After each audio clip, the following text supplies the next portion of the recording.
Let's look at basic operation of your BrewFlo. With the wall socket switched on, you will need to turn the unit on at the rear switch. All display elements will be shown, and then the first information you will see is a brief display of the firmware version that is currently installed on your unit.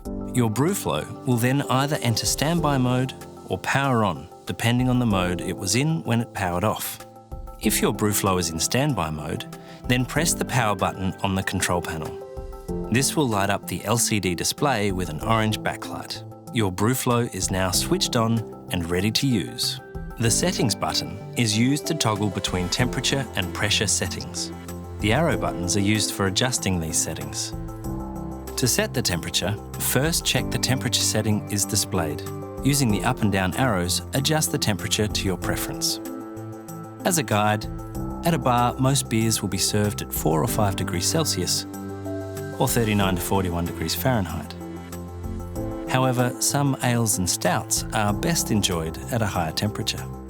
A snowflake icon on the display indicates your BrewFlo is cooling the keg. In some instances, a pressure adjustment may be required.